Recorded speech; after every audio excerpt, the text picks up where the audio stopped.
Swiggy ने financial year 24 में लगभग लॉस किया है। किसको इन्वेस्ट करना चाहिए? बहुत लोगों का मानना है कि 300 से 350 का शॉर्ट टर्म इन्वेस्टर और लॉन्ग टर्म इन्वेस्टर्स की स्ट्रेटेजी अलग अलग हो सकती है। Zomato, this is very important. किसे इससे दूर रहना चाहिए? Hello investors, ladies and gentleman, boys and girls, आपकी दुआओं से और अपने कर्मों से मैं फिर से आपके सामने आपका होस्ट संजय, इकोनॉमिस्ट, फिनांस समझता हूं, director at deep sea invest. Subject है फिनांस, बोरिंग है लेकिन बहुत जरूरी है। मैं बनाऊंगा उसे इंटरेस्टिंग आपके लिए।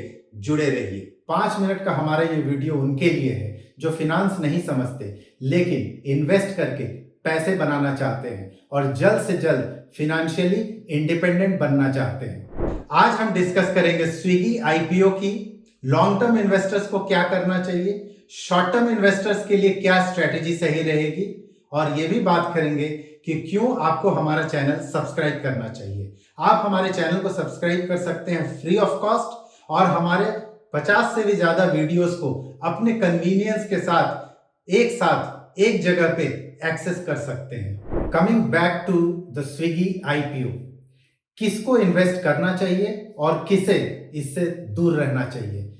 शॉर्ट टर्म इन्वेस्टर और लॉन्ग टर्म इन्वेस्टर्स की स्ट्रेटेजी अलग अलग हो सकती है।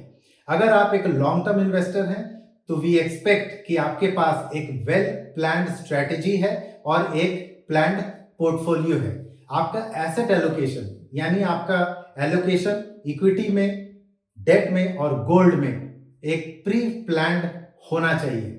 और आपको स्विगी आईपीओ में तभी इंटरेस्ट लेना चाहिए अगर आपका एसेट एलोकेशन और आपका इन्वेस्टमेंट स्ट्रेटेजी इसको अलाउ करे कि एक और कंपनी का शेयर आपको अपने पोर्टफोलियो में इंक्लूड करना चाहिए। Otherwise you should keep away from it. इन सारे पैरामीटर्स को कंसिडर करने के बाद आपको डिसाइड करना है कि क्या आपके पोर्टफोलियो में एक और कंपनी के शेयर की जरूरत है।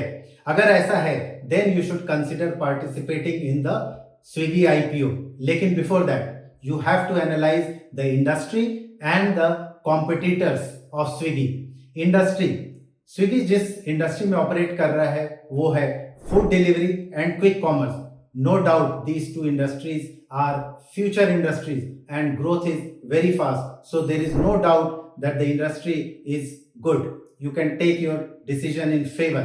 Now you also have to consider the performance of the immediate competitor which is Zomato.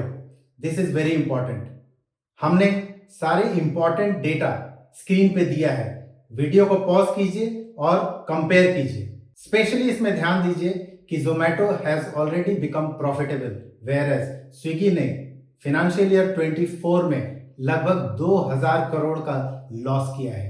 Friends, याद रखिएगा, आपका शेयर प्राइस तभी इंक्रीज होता है जब अर्निंग पर शेयर इंक्रीज होता है। अगर आपको भरोसा है, अगर आपको ऐसा लगता है कि स्विगी आने वाले सालों में अपना मार्केट शेयर बढ़ा सकता है, रेवेन्यू बढ़ा सकता है और अर्निंग पर शेयर बढ़ा सकता है, then only you should consider participating in the Swiggy IPO. अब हम बात करेंगे शॉर्ट टर्म ट्रेडर्स की। उनकी क्या स्ट्रेटेजी होनी चाहिए? उनकी स्ट्रेटेजी लॉन्ग टर्म इन्वेस्टर से बिल्कुल अलग होती है। उन्हें कंपनी के लॉन्ग टर्म ग्रोथ ट्रेजेक्टरी से कोई मतलब नहीं होता है। वो सिर्फ ये देखते हैं कि ऑफर प्राइस क्या है और कंपनी की लिस्टिंग किस प्राइस पे होने की आशा है। लेकिन इसे प्रिडिक्ट करना नेक्स्ट टू इम्पॉसिबल है। याद रखिएगा, LIC और पेटीएम के आईपीओ में किसी भी इन्वेस्टर ने पैसे नहीं बनाए, लेकिन बहुत लोगों का मानना है कि 300 से 350 का offer price is a good attractive price. For more IPO insights keep watching our channel. धन्यवाद।